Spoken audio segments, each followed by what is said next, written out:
Amigos, ¿cómo están ustedes? Sean bienvenidos una vez más a esta cita semanal donde ustedes saben que la invitación es a asustarnos juntos un ratito aquí en la noche del miedo. Y para experimentar este miedo no estamos solos, estamos con mi amigo personal, intransferible, como digo yo, Jorge Zavala de Ríos. ¿Cómo estás tú? Bien, amigo Felipe. ¿Cómo están, chiquillos, ahí en sus casas?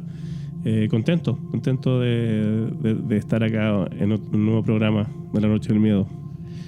Claro que sí, porque principalmente estamos contentos porque gracias al apoyo de todos ustedes este canal va para arriba, así que esa es la idea, que esta comunidad crezca, ¿no es cierto?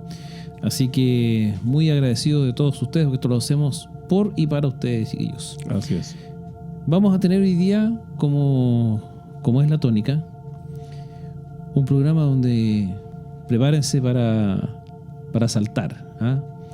Saltar de susto. Apaguen las luces, ¿verdad? Vayan, espero que tengan ahí a mano su snack o su copita. Ahí cada cual tiene lo que estime conveniente, pero estamos todos preparados ya para esto. ¿Por qué? Porque hoy día traemos, ¿no es así, querido Jorge? El volumen 3 del expediente Warren. Así es. Exitosa saga. Exactamente. Dentro de este programa, ¿no? Sí. Claro que sí, porque además, la verdad de las cosas es que este es un tema. Aquí hay susto para rato. Entonces, en verdad, nosotros sabemos que a ustedes les gusta y por eso hoy día hemos decidido traer nuevamente a nuestros amigos los Warren. ¿Y qué nos traen los Warren hoy en día? Partimos de inmediato. Sí, por favor. Tú escucharás ya la papa. ¿Hay que hacer algún aviso? No, lo vamos a hacer después porque hay algunos amigos ahí que nos reclaman que nos demoramos mucho en empezar. Sí, bueno, muchos saludos, muchas cosas, entonces claro. Ya, vamos entonces directamente a lo que nos convoca. Así es. Bueno, vamos a partir contándoles a ustedes de uno de los casos más emblemáticos de los que los Warren estuvieron involucrados, pero es además uno de los casos también más, ¿cómo podemos decirlo? Estamos hablando de sucesos que ocurrieron en Inglaterra, particularmente en la localidad de Enfield. Yo creo que al decir ese nombre ya varios de ustedes empezaron a recordar un poco o dijeron, yo he escuchado esto en alguna parte. Sí. Claro que sí, porque esta historia es la que inspiró la realización de la película del Conjuro 2, ¿verdad? Ahí esta película se basa principalmente en este caso. ¿Y la prensa se ha referido a ello como el Amityville de Inglaterra? ¿Será tan así? Claro, es así, es parecido, digamos, hay una situación igual de un encantamiento, entre comillas, de una casa. De una casa, claro. Pero la raíz es distinta. Vamos a ver por qué. A ver. En 1977, a ese año se remonta, 1977, una mujer separada, ¿no es cierto?, llega a vivir a la localidad de Enfield, en Inglaterra. Esta mujer, Peggy Hudson, ¿verdad?, llega con sus 4 hijos a esta casa, con la idea, por supuesto, de iniciar una nueva vida.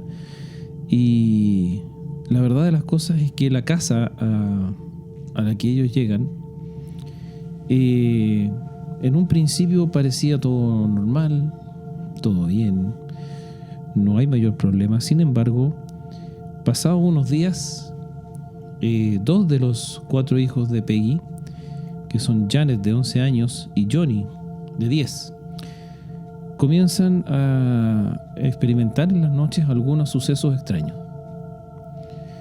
¿verdad? Ante esto, Peggy, la madre de ambos, no le otorga mucha atención, no les da mucha importancia a lo que los niños le dicen, que se caían las cosas, que no sé qué, pasaban cosas inexplicables. Es la tónica, disculpa que te interrumpa, amigo, es la tónica que generalmente la gran mayoría de las veces los padres no prestan atención a los hijos. Exacto. Sí, cuando los niños dicen este tipo de cosas, no siempre o no necesariamente están inventando, ni se trata de su imaginación. Claro. Hay que tener ojo. Sí, de todas maneras, porque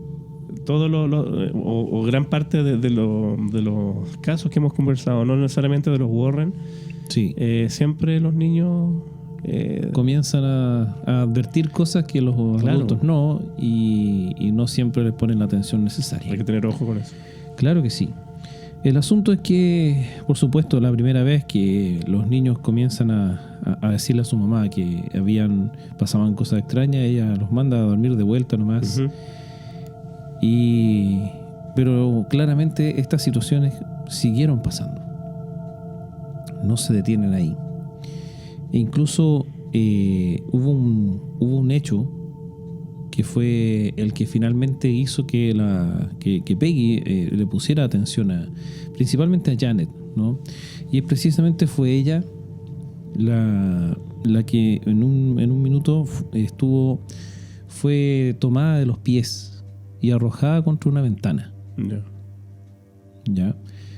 Al suceder esto, ya definitivamente Peggy y sus 4 hijos comienzan a tener la certeza de que en esa casa pasaban cosas, y a partir de este hecho además comenzaron a hacerse cada vez más patentes estos poltergeist, ¿no es cierto?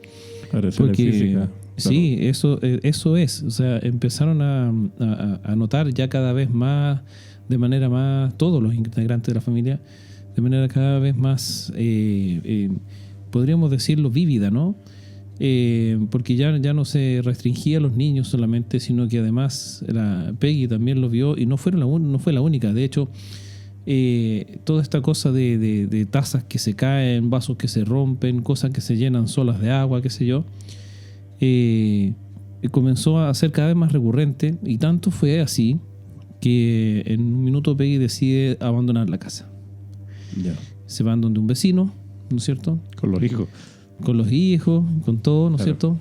Y la verdad es que estando una vez que sucede esto de que Janet es arrojada contra la ventana, ya no dan más, ¿verdad? Y hacen esto, se van de la casa y llaman a la policía, ¿verdad? Porque dijeron, no, esto no es normal, aquí algo pasa, ¿no? O quizá hay alguien en la casa que está haciendo cosas. Claro. Entonces llaman a la policía, llega la policía, obviamente que su primera reacción es de incredulidad, pero también podría ser que efectivamente hubiese alguien. Entonces la pareja de policías que llega a la casa dice, ok, espérenos acá, nosotros vamos a ingresar. Ok. Ingresan al domicilio y con arma en mano, por supuesto. No encuentran a nadie, Ya.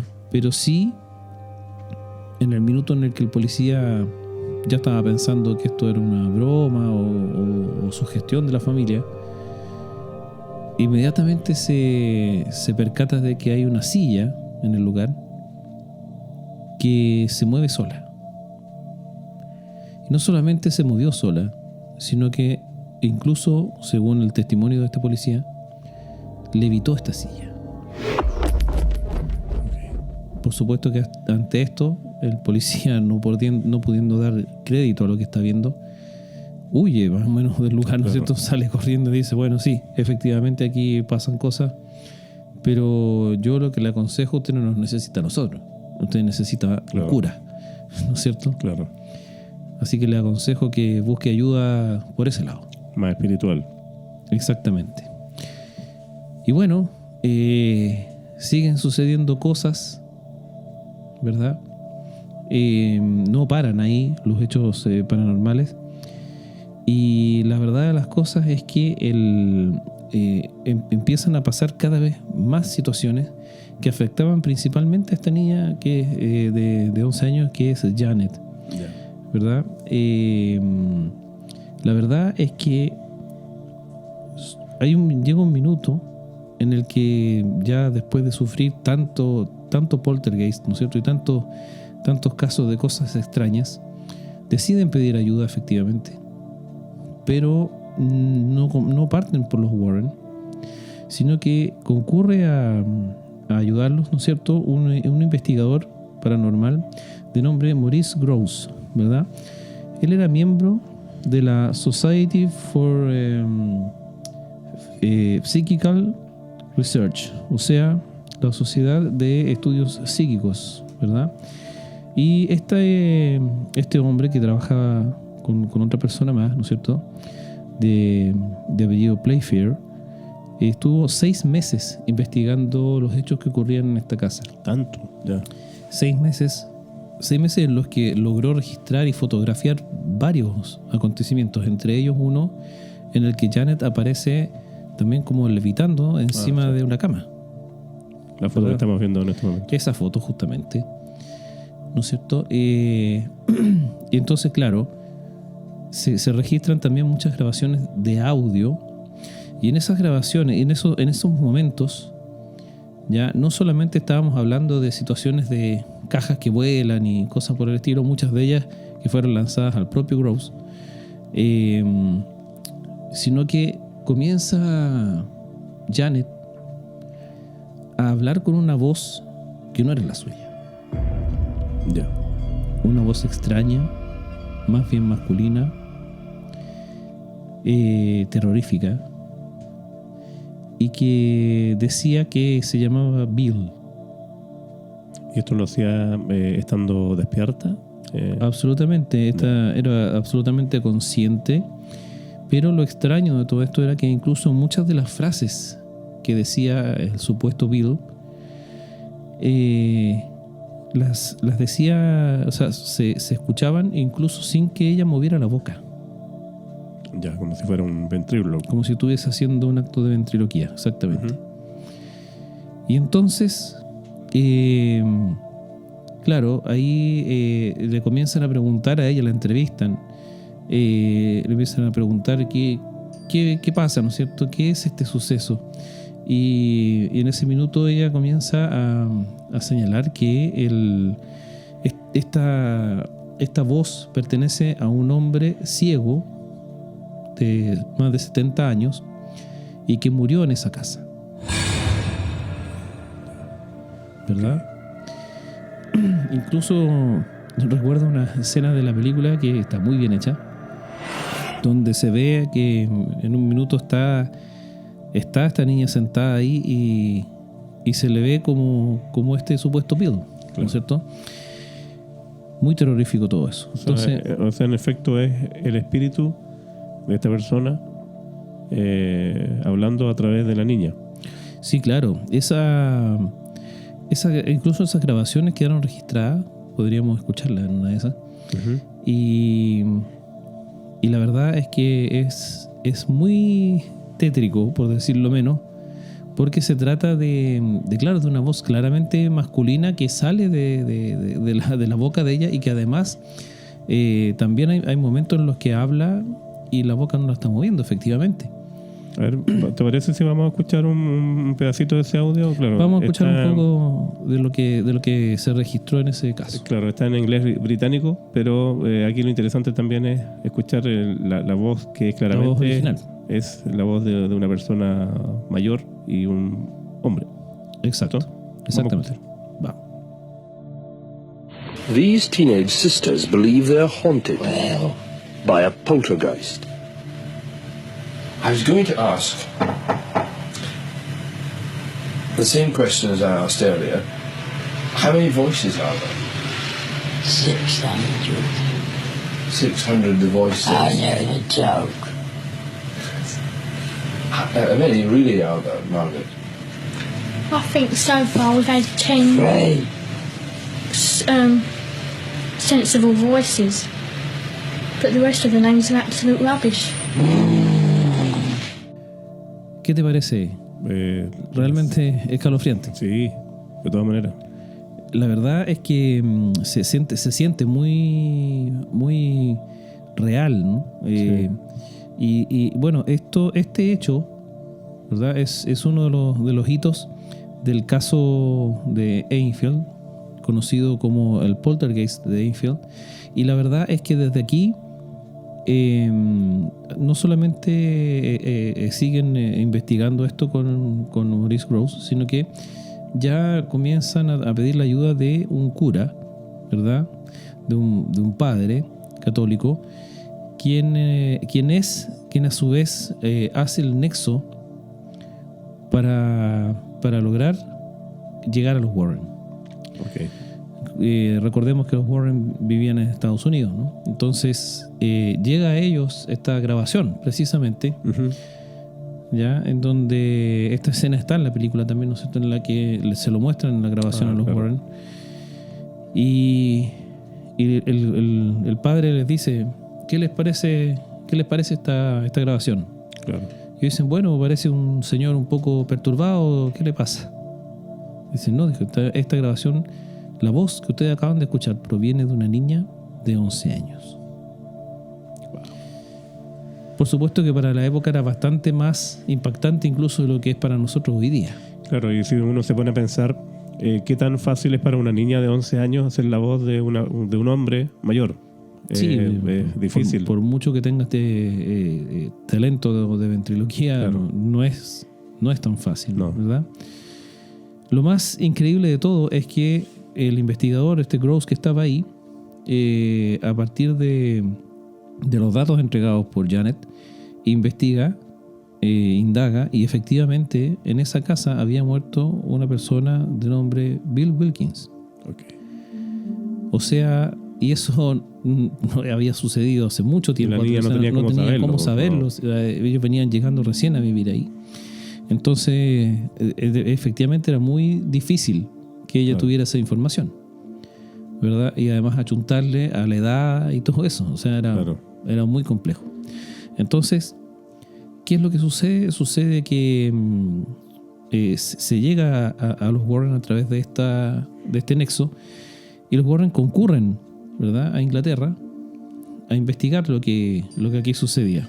Entonces, en verdad fue o sea, esto a diferencia de los otros casos, esto es también una cuestión bastante llamativa, ¿no? Que este es uno de los pocos casos que no son investigados y resueltos completamente por los Warren. Claro. O sea, ellos concurren a hacer la investigación, y si bien es cierto, en algún minuto se había logrado establecer que esta niña podría estar sufriendo, porque esta niña pasó por psicólogos, por un montón de instancias como de ayuda, ¿no? Claro. Y ella estuvo, o sea, se logró llegar a determinar que efectivamente tenía un episodio de posesión, ¿verdad? Pero no era claro. Los Warren fueron los que se dieron cuenta de que había algo demoníaco detrás de este Bill Wilkins, ¿verdad? Que era efectivamente una persona que había vivido y muerto en esa casa, pero parece que de este Bill algo había hecho, ¿verdad?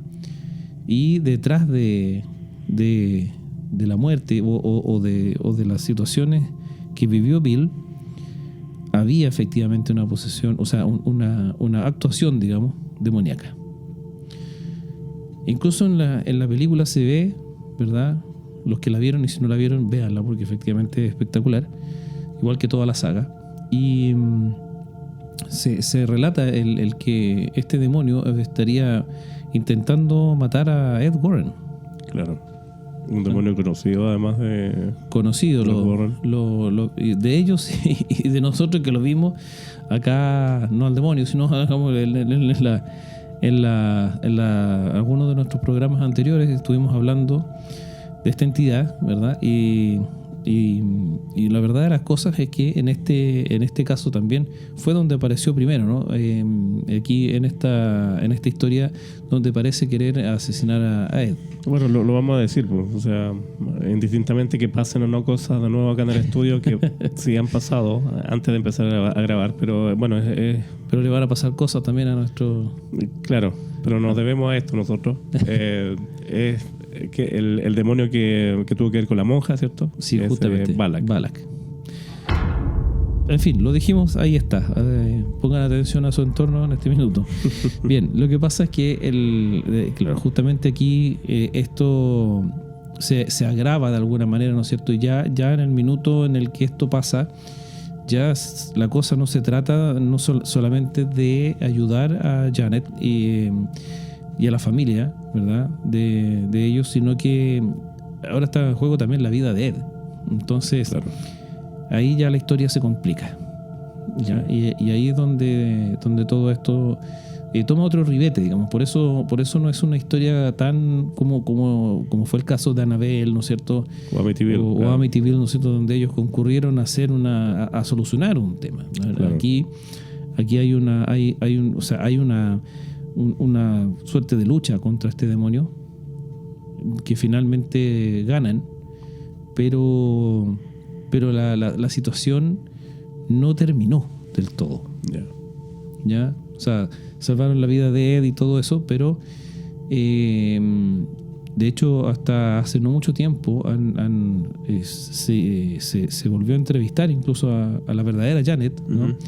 Y ella en entrevista, bueno, obviamente menciona que esto la marcó, por supuesto, para toda la vida. Y se cuenta además que tras la muerte de Peggy unos años después, la situación comenzó a ser más tenue, ¿no? En términos de actividad paranormal. Algo habrá tenido que ver quizás la presencia de ella. Eso parece. Y bueno, y obviamente Janet ya no vive en esa casa.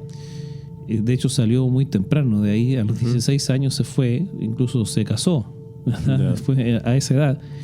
Y hizo su vida, digamos, claro, porque estamos hablando de una situación compleja, ¿no? En que ella claramente vivió situaciones que, bueno, cualquiera que viva ese tipo de experiencias, traumante completamente. O sea, claramente necesita hacer una vida nueva. Claro. Y la verdad de las cosas es que ahí quedó un poco esa historia. Ella, Janet, en esas entrevistas señala que estas situaciones nunca pararon del todo y que ella siente que nunca van a parar tampoco. Y que la actividad en esa casa, por lo menos, ahí continúa y seguirá por esa línea ahí. En esa línea, exactamente. Wow. Hubo unos inquilinos después de que ellos se fueron de ahí y duraron 2 semanas. Como es la tónica. Y ahí quedó. No sabemos si de ahí para adelante hubo alguien más viviendo en esa casa. Wow. Y eso es lo que tiene de parecido, digamos, con Amityville, desde el punto de vista que la propiedad tiene algo, ¿no? Más allá de cualquier otra cosa. Entonces, no sabemos si efectivamente alguien más se atrevió a estar ahí. Pero, y ahí termina un poco esa historia, ¿no? Queda un poco como inconclusa, por decirlo así, ¿no? Y eso lo pone increíblemente inquietante. Sí, mucho. Porque si está todavía la presencia, pues, bueno, no quiero saber lo que está pasando. O sea, hay que decir que si se relata en la historia que esta posesión, ¿no es cierto?, fue como... se supone que es todo lo mismo, es como un mismo demonio, por decirlo así, pero se manifestó de varias formas, a través de la voz de Bill, el hombre encorvado, ¿cómo se llama?, la propia monja, claro, ¿verdad? Entonces, o sea, hubo mucha actividad paranormal en torno a lo que tiene que ver con la posesión que lamentablemente sufrió Janet, ¿verdad? Y que se supone que también esto sucedió en el momento en el que ellos llegan, claro, a vivir a esta casa. Antes de eso no habían reportes de este tipo de cosas. Algo fue como catalizador quizás ahí. Exactamente. Por eso tiene mucha similitud con Amityville, pero no es igual. No, claro que no. ¿Qué tal? ¿Te gustó la historia? Está bien. Sobre todo que siempre aparecen, bueno, los Warren siempre aparecen estos demonios o estas entidades que están presentes ahí en las vidas de ellos. Claro. Y también en la vida de nosotros ahí que estamos. Sí, y a los que no se acuerdan les vamos a recordar que la historia de esta monja, ¿no?, claro, es real, digamos, desde el punto de vista de que efectivamente existió esta monja condenada, ¿verdad?, a morir emparedada. O sea, fue, entre comillas, enterrada. No sé si se puede decir enterrada en este caso. Claro. El concepto es emparedada. Pero para que se entienda, ella fue puesta dentro de una muralla, ¿no? Y no estamos hablando de una muralla de yeso cartón, sino que estamos hablando de una muralla sólida en un convento. En una abadía, ¿no es cierto? Y que ella fue puesta ahí viva. Hasta morir, claro. Hasta morir, ¿no? Ese fue el castigo, no menor. Entonces, claramente, luego de esa trágica muerte, juró venganza y terminó invocando a este demonio para que la ayudara. Renuncia a Dios, ustedes recordarán, renuncia a Dios y abraza a Balak. Exacto. Así que esa es la historia la aterradora historia de la monja, que se hace presente aquí y que después inspira otras 2 películas más. Así es. Bueno, vamos a seguir nosotros en este camino de los Warren, hablando más que nada también de algunos objetos. Sí, claro. Hemos hablado también del museo. El museo tiene mucho material. Claro, que está cerrado. Ahora averiguamos que está cerrado, efectivamente. Ya no abre más hasta el momento. Porque, claro, Lorraine y Ed ya fallecieron. Sí, está el yerno haciéndose cargo, por lo que entiendo. No sabemos si... vamos a investigar efectivamente si es que hay reapertura o no. Sí, yo hice como que si fuera un turista, averigüé ahí en redes sociales, llegué a Google, en donde ¿cachai? Cuando uno de repente busca hoteles en Google y sí, ese claro, tipo de cosas? sí. Bueno, ahí está el Museo de los Warren y dice cerrado temporalmente. Ya, claro, por eso seguramente va a haber una reapertura. Una reapertura. Claro. Bueno, uno de estos objetos que son más un poco desconocidos refieren a unos instrumentos quirúrgicos que están un poquito mucho marcados. Vamos a conocer la historia. A ver, ¿cómo es la historia? Hay una película también que relata estos hechos, obviamente muy cinematográficos, que se llama El exorcismo de Connecticut. Ya. Pero que tiene que ver precisamente con esta familia Snedeker en el año 1986. Esta familia es una familia de clase media norteamericana, ambos casados en segundas nupcias. Ya. Y ambos traían hijos de sus matrimonios anteriores y todos vivían ahí juntos.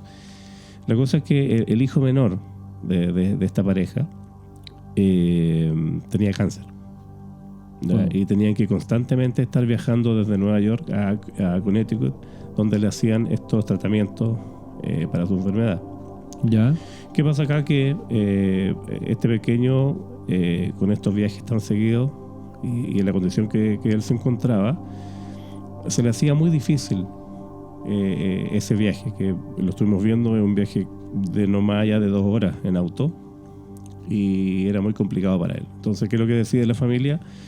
De acuerdo a sus capacidades económicas, buscar una casa que esté más cerca de Connecticut o ahí mismo en Connecticut, donde le hacían los tratamientos. Insisto en esta capacidad económica que tenían, porque no era paupérrima, pero era difícil. Entonces, de repente llegan a una casa buscando una casa grande y deciden preguntar, porque estaba en arriendo. Ellos pensaban que iba a estar fuera de sus posibilidades y se sorprenden cuando hablan con el dueño que arrendaba la casa, amoblada, como es típico en Estados Unidos, que el precio era bastante asequible a ellos y deciden rentarla, ya precisamente pensando en este chico. Ahora, la única condición que establecía el dueño de la casa era que, por supuesto, los muebles no los movieran, no los botaran ni una cosa, y eso, que se fueran a vivir, ni un problema. Ellos muy contentos empiezan ahí, se cambian a esa casa, y prácticamente desde el primer día que ellos llegan empiezan a experimentar sucesos paranormales, como es la tónica, ¿cierto? Justamente. Sombras, los niños veían sombras, habían pasos en los pasillos. Aquí yo no sé por qué los sótanos de las casas son las partes más lúgubres, porque son estas casas que son bien antiguas, y le permiten a los chicos, incluido el niño que está enfermo de cáncer, dormir en el sótano. Bueno. O sea, habilitar la habitación, o sea, claro, no estaba así como abandonado, pero era como una habitación más, pero en el sótano, o sea. Es que los sótanos son generalmente como los entretechos de acá, ¿no es cierto? Que nunca están terminados, digamos. O sea, es como extraordinario si tienes un sótano terminado, en el fondo. Es porque está destinado a guardar cosas nomás. Claro. Técnicamente. Claro. Entonces los hermanos deciden dormir, algunos ahí. Arman su habitación, toda la cosa, incluido el pequeño que está enfermo de cáncer. Sin embargo, había como una especie de mampara ahí en el... Una puerta. Claro, pero una puerta con vidrios. ¿Ya? Y ellos asomaban y veían al otro lado algunas cosas extrañas. ¿Como qué? Como una mesa. De estas mesas así que son como con azulejo. Que semeja mucho a esta mesa de operaciones antigua. Ya. ¿Ya? Habían muchos frascos con lo que parecía cosas medias embalsamadas, pedazos de cerebro y cosas por el estilo, completamente formalina. Desconcertante, ¿Ya? y instrumental médico. Entonces ellos se impactan ahí, los papás y toda la cosa, y preguntan al dueño qué significa eso. Y lo único que les dice el dueño, mira, le explica que en esa casa antes funcionaba una funeraria y que por favor no toquen nada de eso porque eso está cerrado con llave, y prácticamente todos los elementos que están adentro de ahí tienen como un valor sentimental para él, y que no los muevan, ni los boten, ni los vendan, ni nada. ¿Ya? Y por eso la casa está barata para rentarla. La mamá de la familia empieza a tener sueños muy terribles que refieren a ataúdes, a personas fallecidas, personas que son sometidas a autopsias e incluso desmembramientos. Todo eso lo veía la mamá en sueños. Wow. Deciden investigar más con los vecinos, y los vecinos no solamente le confirman que ahí en décadas anteriores había funcionado una funeraria, sino que además era una especie de morgue también, donde se abrían los cuerpos. Ya, bueno, o sea, las funerarias muchas veces tienen ese tipo de... Sobre todo en Estados Unidos, ¿cierto? Sí, claro. Porque por lo menos acá en esta parte, por lo menos en Chile, eso corresponde al Instituto Médico Legal y no a la funeraria. No, exactamente. ¿Cierto? Pero claro, La intervención de los cuerpos, me refiero a las autopsias. Efectivamente, sí, las autopsias, qué sé yo, no, o sea, están separados. Incluso acá no sé, yo entiendo que no se practica ya, por ejemplo, embalsamamiento. No. Entonces, Pero sí en México es súper normal que todo el mundo lo embalsaman. ¿qué tal? Sea acá. Exactamente. Bueno, ¿cómo termina esta historia? También queda un poco abierta, como la que escuchamos recién, porque más allá de las visiones terribles y de los pasos y las sombras que veían los niños, el niño enfermo de cáncer además empezó a empeorar su salud. ¿Ya? Desde que llegó a esa casa. Desde que llegó a esa casa, y él era el que más veía cosas, y por supuesto una entidad oscura que él decía que se lo quería llevar para el más allá, o sea, matarlo. Claro. ¿Ya? Algunos o la mayoría de estos implementos quirúrgicos con los cuales se hacía estas especies de autopsias o desmembramientos, entre comillas, médicos a los cuerpos, llegaron al Museo de los Warren, porque esos implementos eran los que están cargadísimos de energía negativa. Ya, pero los Warren estuvieron ahí. Ellos solamente se hicieron cargo de requisar esos implementos y ponerlos a buen recuerdo. Claro, en lo que es el museo. ¿Qué cuático? Yo no me explico mucho. ¿Cómo tú puedes en el sótano de tu casa tener todos esos elementos? Claro. Estamos de acuerdo que ahí habían bendiciones periódicas y qué sé yo. Me imagino yo que quizás eso es lo que ayudaba a que no hubiera manifestaciones. Sí, pues recordar que los Warren siempre trabajaban con sacerdotes católicos. Exacto. Que hacía este tipo de rezos y bendiciones, ¿cierto? Protección. Periódicamente, sobre todo a Anabel, ¿cierto? Sí. Bueno, y al museo completo, pero hay algunos elementos que son más diabólicos que otros. Sí, claro. Incluso existe una suerte de cuestionamiento quiero decir, a por qué elementos como la muñeca Annabelle y otros tantos que se supone que contienen entidades demoníacas, ¿por qué, se pregunta la gente, por qué no los destruyen mejor? Claro. ¿Verdad? Uno podría decir, bueno, si la muñeca Annabelle está maldita y tiene un demonio adentro, qué sé yo, ¿no sería mejor destruirla, quemarla, no sé, o algo así? Bueno, Lorraine Warren respondió a esa inquietud alguna vez y dijo que era preferible, ¿verdad?, mantener estos objetos a resguardo en vez de destruirlos. ¿Por qué? Porque si se destruyen, esa entidad que de alguna manera vive adentro quedaría libre, ¿no?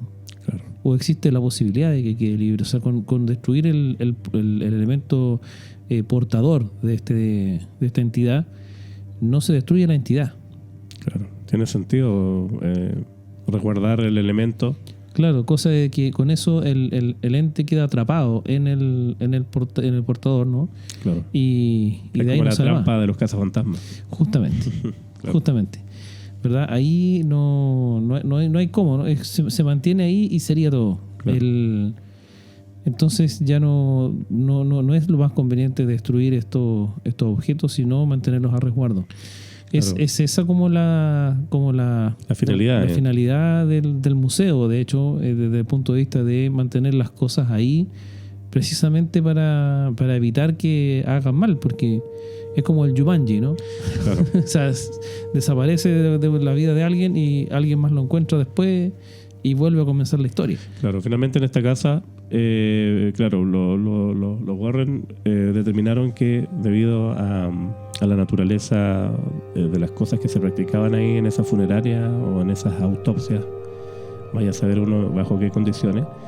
Y si es que eran autopsias realmente. Claro, la casa estaba infestada por espíritus de todo tipo. Entonces, Almas en pena, de todas formas. claro, entonces eran, los niños empezaron a mostrar estos comportamientos súper perturbadores y finalmente, claro, se hicieron estos típicos limpiezas o exorcismos en la casa y después los dueños, porque ellos se fueron de ahí, los chicos, después los dueños dijeron que ya se podía vivir en paz hasta el día de hoy.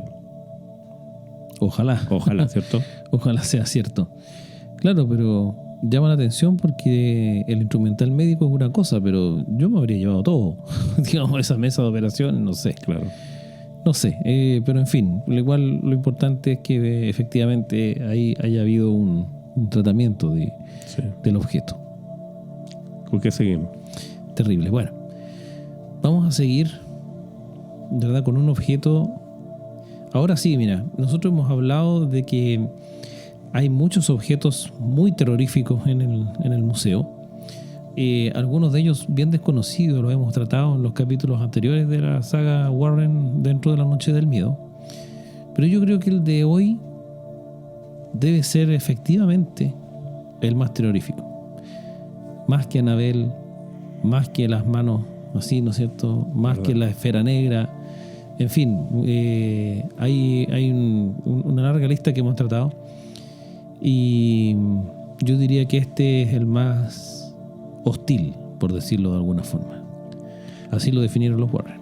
De hecho, yo cuando lo vi, bueno, vamos a ver las imágenes, Claro. yo no quise contar esta historia. No No quisiste sé por qué, tratarla. siento un rechazo. Mira, para que veas, de partida. Bueno, se trata de una suerte de muñeco, pero no es un muñeco de juguete, sino es una figura que tiene un aspecto muy particular. Es el que vamos a pasar a ver ahora. Este muñeco es conocido de varias formas. Las dos principales son cuernos, ¿verdad? Así se ha apodado de alguna forma. Y el otro es el ídolo de Sandy Hook. ¿Ya? Ya vamos a ver por qué. Este caso de este muñeco es relativamente contemporáneo desde el punto de vista que este muñeco fue encontrado en el año 2012. Hace poco ya. Hace no tanto, ¿cierto? ¿Verdad? Hace 12 años. Y la verdad de las cosas es que la historia es bastante preocupante y particular. Este muñeco tiene la particularidad de haber sido utilizado en rituales, no sé si lo podemos decir, ¿verdad? Pero está ligado a rituales satánicos. ¿Ya? Y esto vamos a seguir en Connecticut, ¿no? Connecticut ha sido la ciudad del día de hoy. Claro. La verdad es que este muñeco fue encontrado en los bosques de Connecticut, Estados Unidos.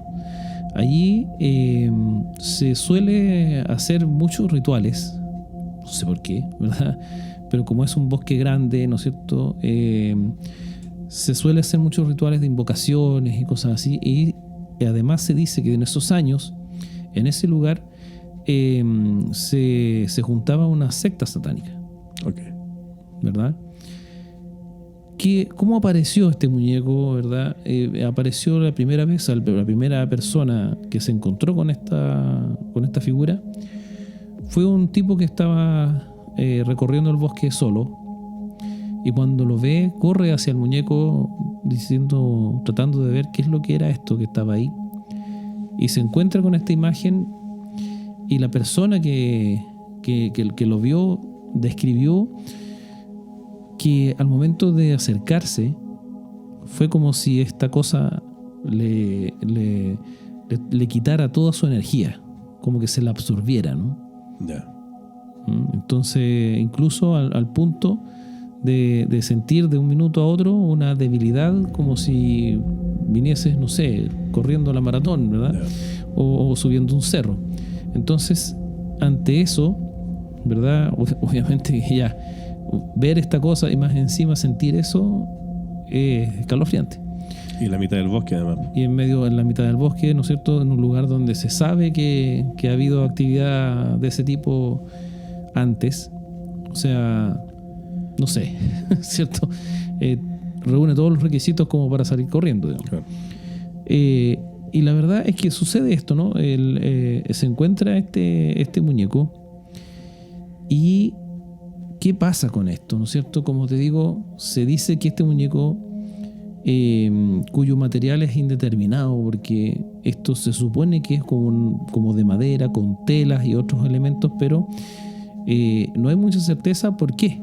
Principalmente porque se sabe que no hay que tocar este muñeco. No, claro. Por supuesto que es una recomendación como súper de sentido común, y no solamente con este elemento, sino que con todos los elementos que están en el Museo de los Warren, pero particularmente este. ¿Por qué?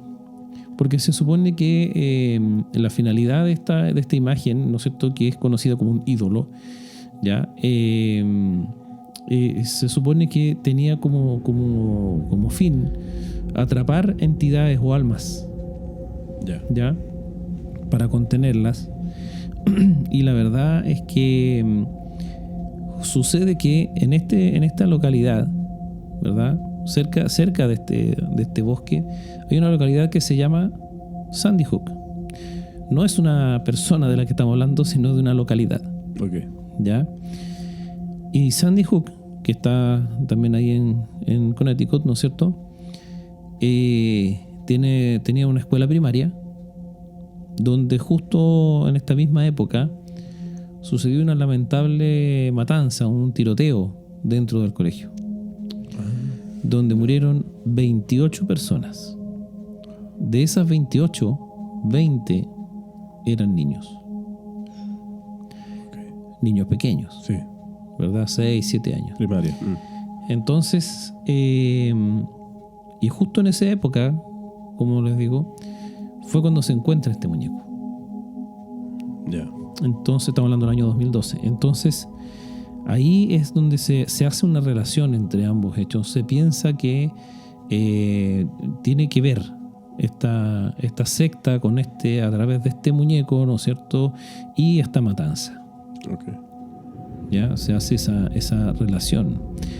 Entonces, en este caso no se trata tampoco de un caso que los Warren hayan investigado propiamente tal, sino que efectivamente ellos se hacen cargo, ¿verdad?, de poner a resguardo a esta imagen, ya de que se supone que tiene este elemento, ¿verdad?, de haber sido, de contener entes o almas que en verdad, y por eso no se puede tocar, no están tratando de salir del muñeco. Entonces Sí. se cree que este muñeco, si tú lo tocas, podrías quedarte con una entidad que te va a perseguir para siempre. Ahora, claro, el hecho de que contenga almas o lo que sea, también yo creo que obedece a algún tipo de ritual que fue empleado Sí, para claro, eso. se supone que se empleó para una gran cantidad de rituales, Ya. ¿verdad? O sea, por eso estaba donde estaba, digamos, porque había sido utilizado para nadie sabe cuánto tiempo. Pero se supone, ¿verdad?, tras estudiar, que sí, que sería un ídolo utilizado para estos fines, y nadie sabe durante cuánto tiempo. O sea, es imposible saber si contiene un solo ente Claro. o todas las almas que hayan sido capturadas a raíz de rituales de ese tipo, ¿no es cierto?, y para las que el muñeco haya sido utilizado. Claro. Entonces, de esa perspectiva, es uno de los objetos más malditos y más cargados, ¿no es cierto? Tanto es así que cuando fue puesto, entre comillas, a resguardo dentro del Museo de los Warren, esta imagen, sucedieron cosas muy extrañas en la casa de los Warren. Entre ellos, Lorraine sufrió durante 4 días una suerte de estado catatónico, como si estuviese poseída efectivamente. Y también sufrió algunas consecuencias físicas como dolores, ¿no es cierto? Y este objeto ha sido el único que ha logrado causar ese tipo de cosas dentro de la casa de los Warren.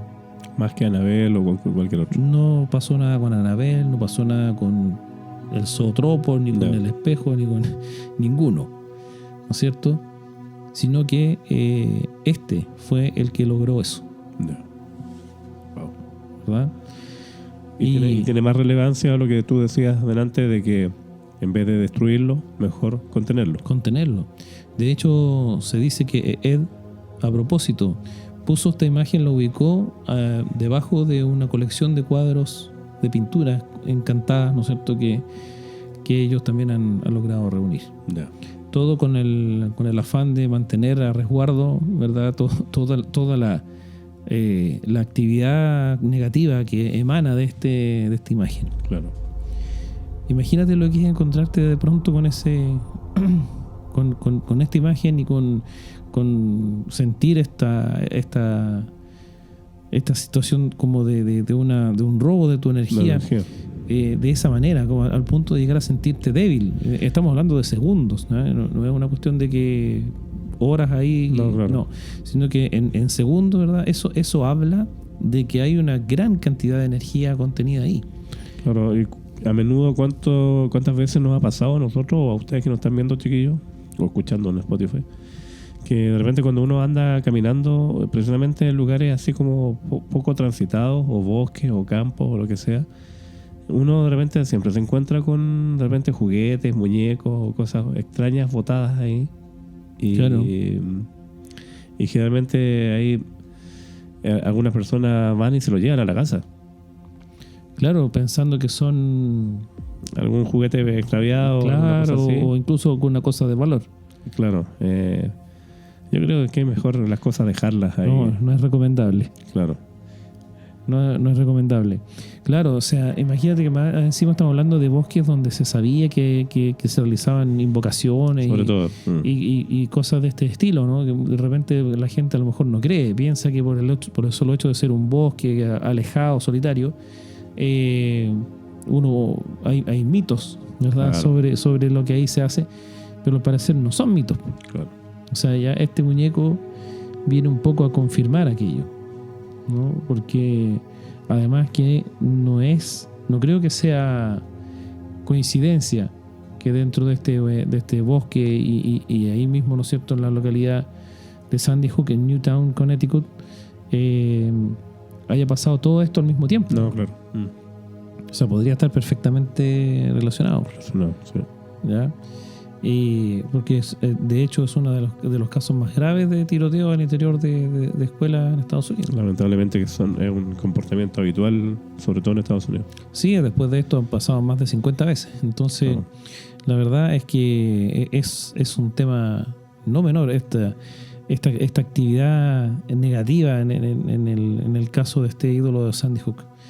No sé, en verdad me pone muy inquieto esta situación de imaginarme, ¿no es cierto?, ver esta cosa que es como una suerte de tronco, ¿no es cierto?, con esta imagen como si fuese un tótem, no sé.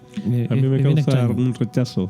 Yo te lo dije. Sí, de entrada. Cuando hablamos de este tema ahí, cuando estábamos preparando este capítulo, sobre todo ese mono, ese mono me perturba. Ya, sí, no, la verdad las cosas es que es muy... La imagen ya te produce algo y el saber la historia y lo que podría haber provocado, wow. La carga que trae.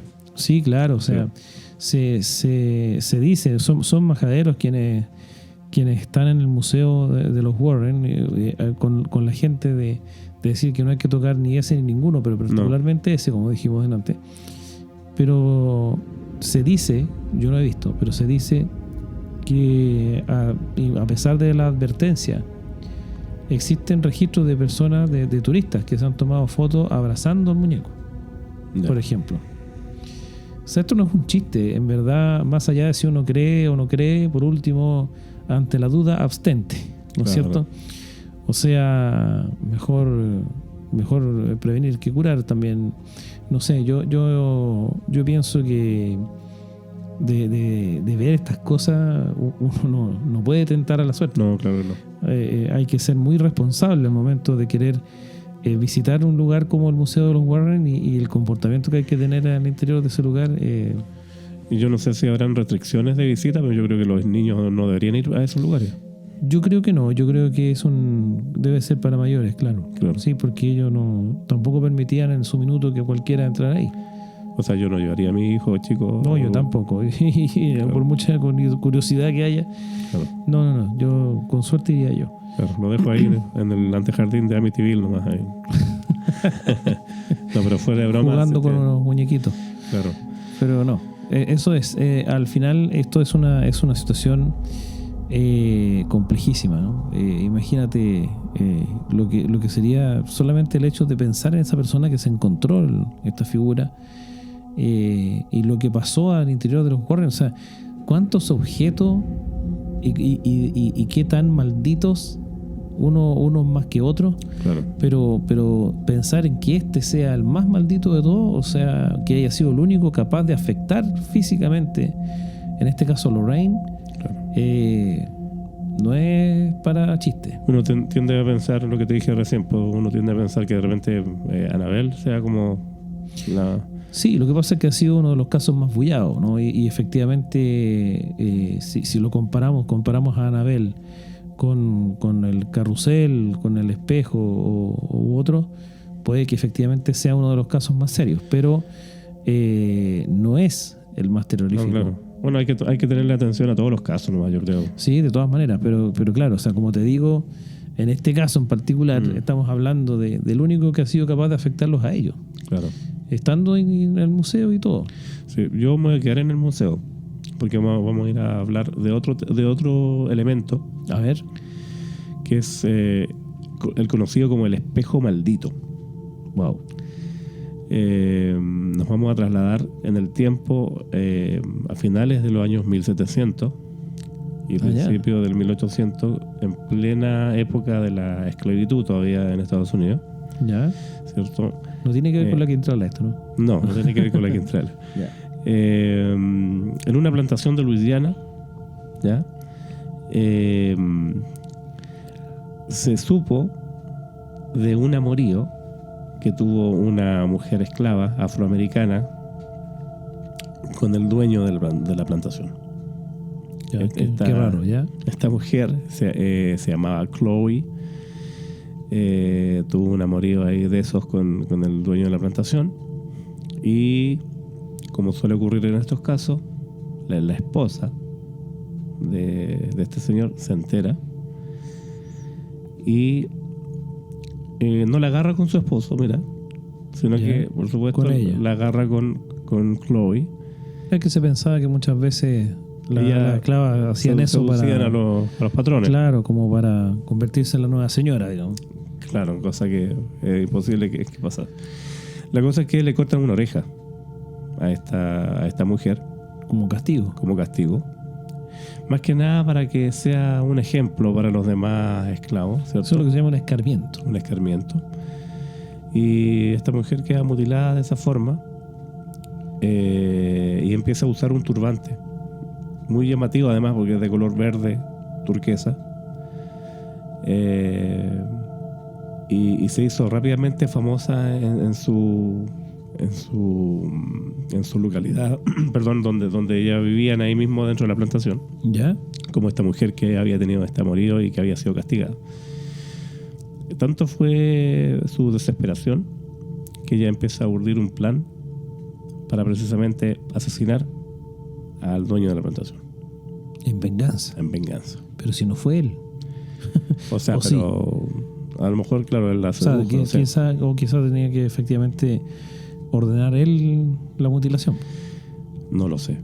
La cosa es que ella decide un día preparar una especie de pastel, una tarta, pero le pone algunas hierbas venenosas, algunas setas, Ya. algunos hongos venenosos para matar a este señor.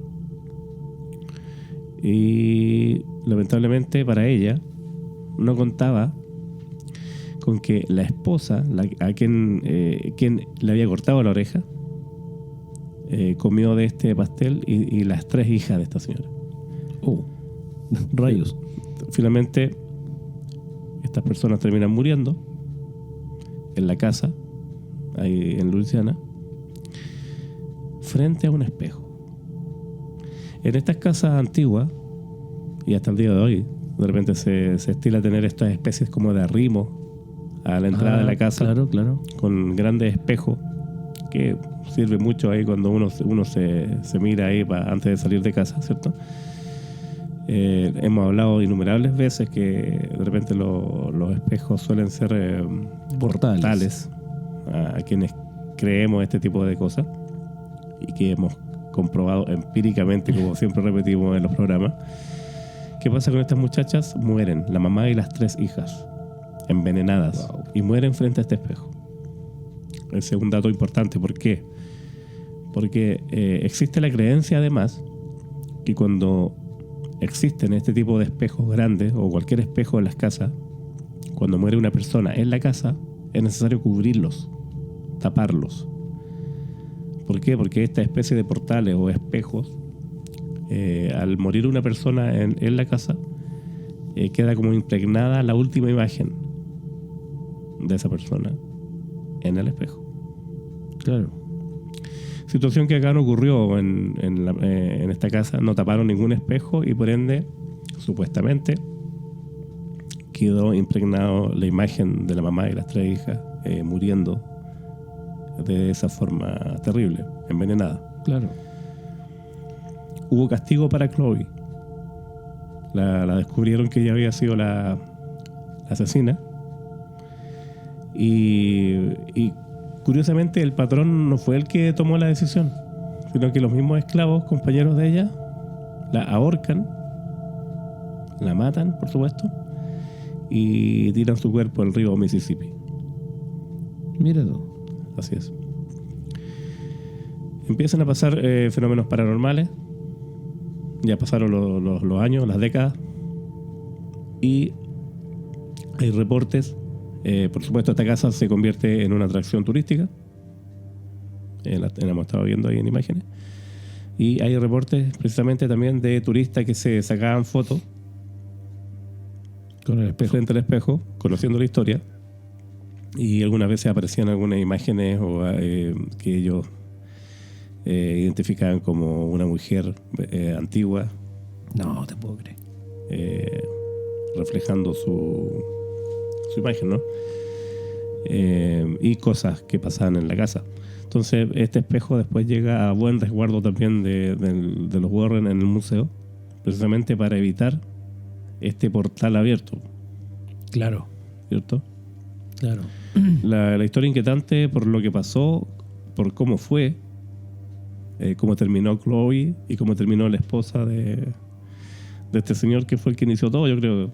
Claro. Seduciendo a la esclava, ¿no? Exactamente, sí, bueno. O sea, trágica la muerte, la circunstancia y también el momento, ¿no? Y además que fuera la mamá con las 3 hijas. Claro.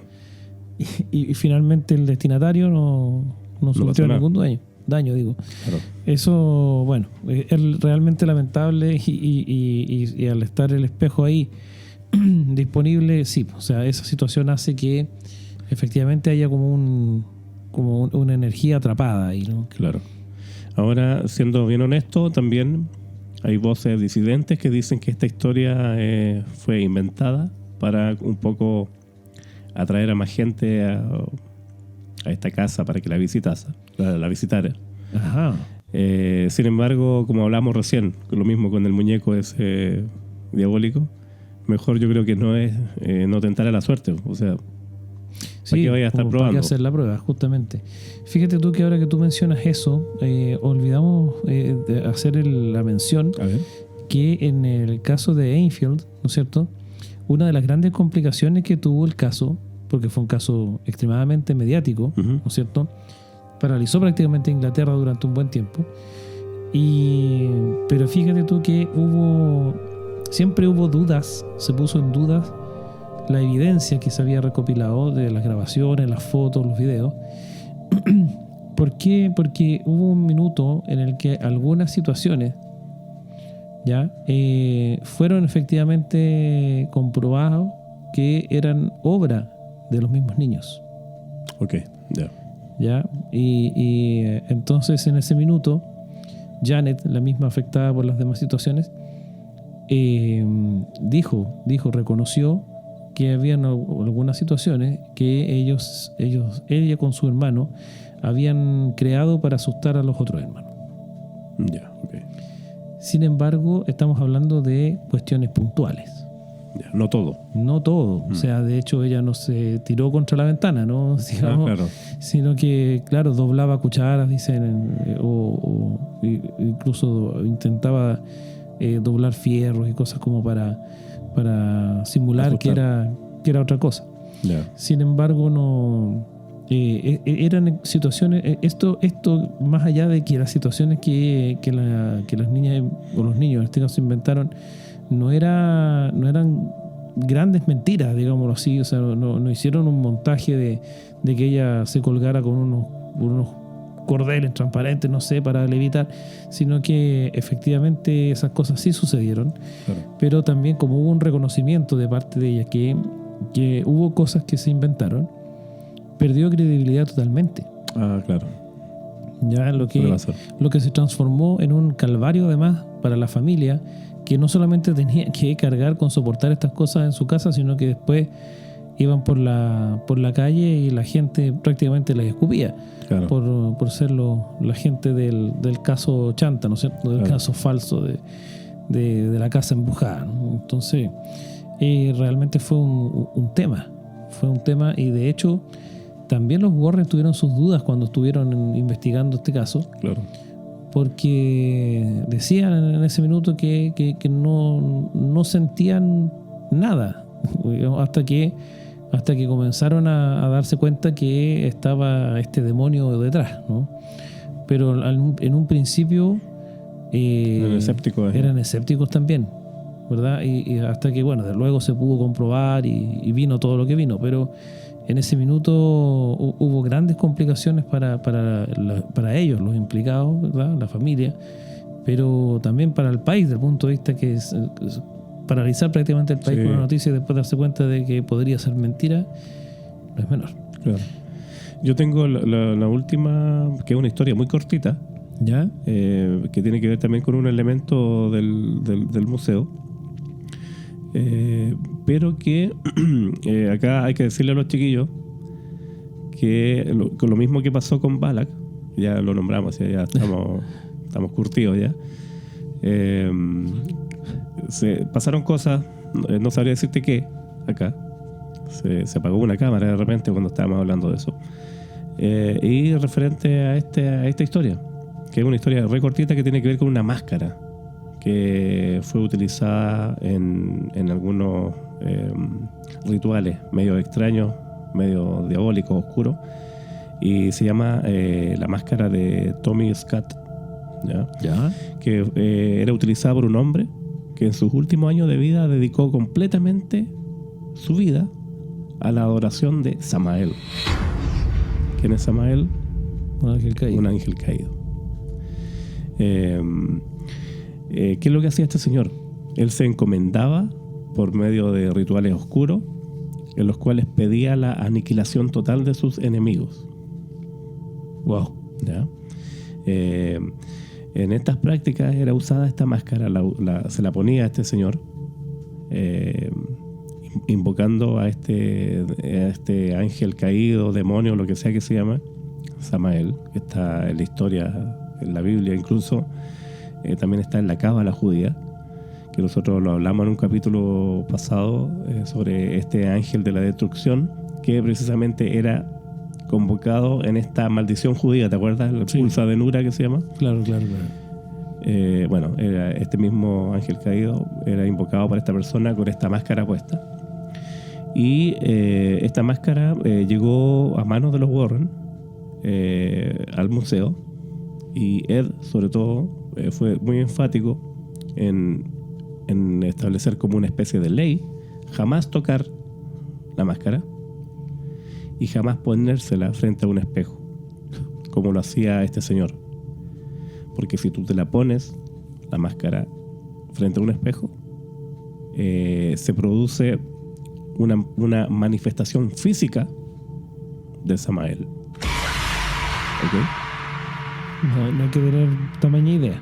Claro que no. Y por eso esta máscara, que ustedes la han estado viendo, está a buen resguardo en el Museo de los Warren.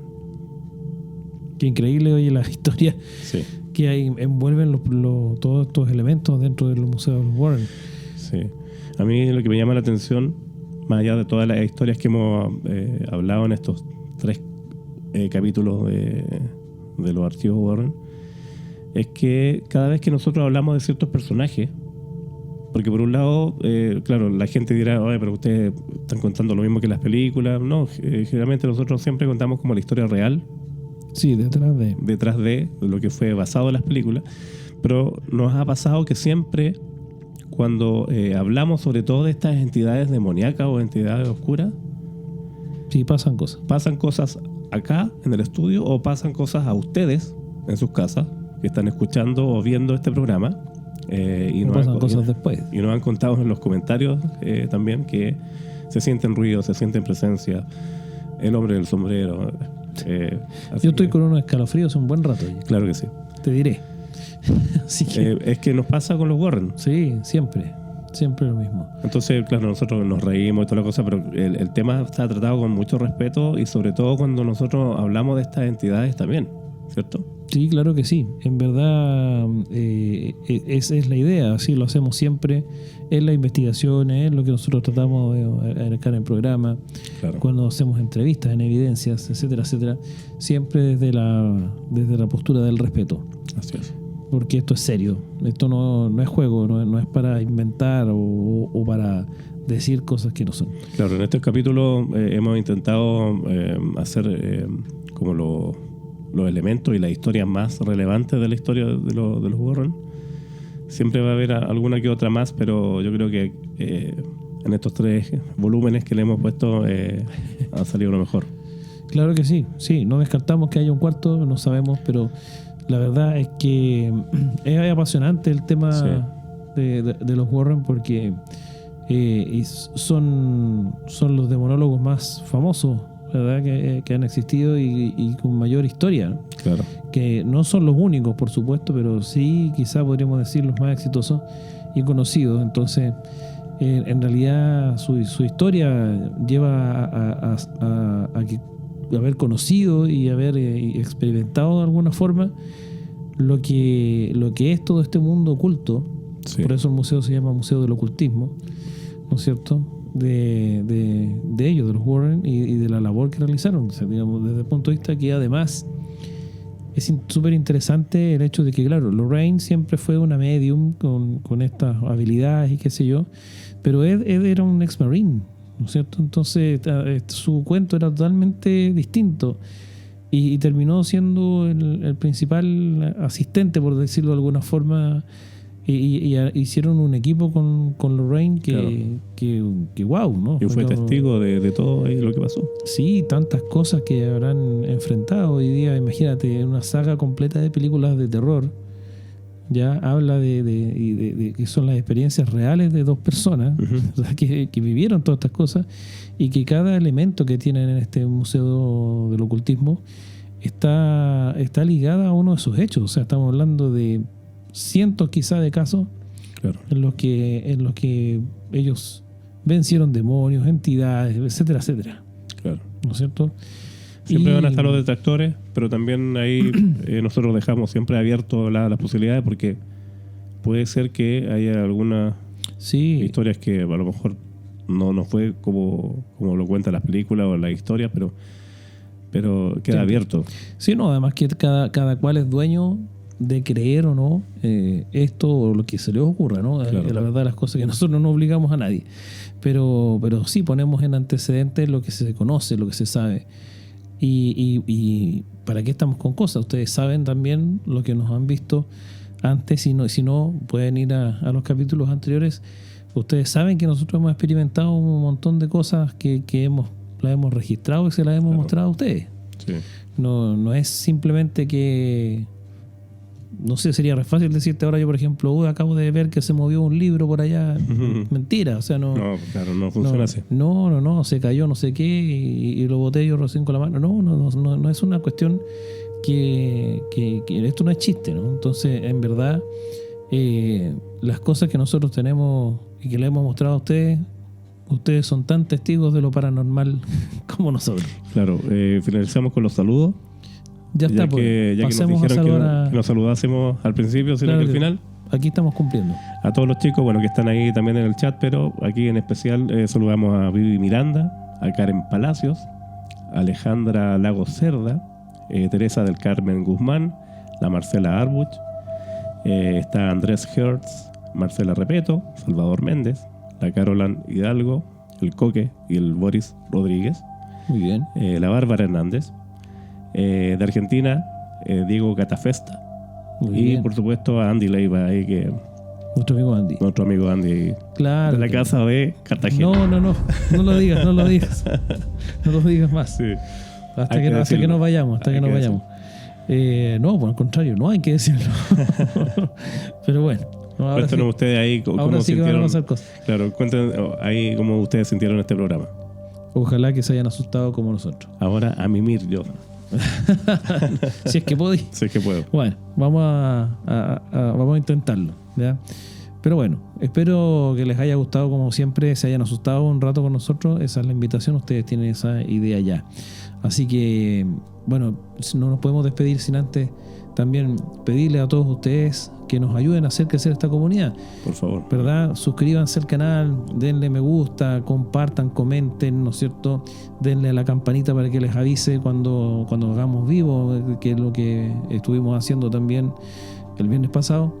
Y así que vamos a empezar a hacer más. Si a ustedes les tinca, vamos a hacer cada vez más instancias en vivo, porque estuvo muy bueno. Estuvo muy bueno esto. Sí. Entrevistar a gente con historias como las de Ángelo y Juan Pablo fue realmente notable. Sí, fue un programa bien especial. Sí, se vienen muchas sorpresas. Además estamos preparando muchas cosas más para ustedes.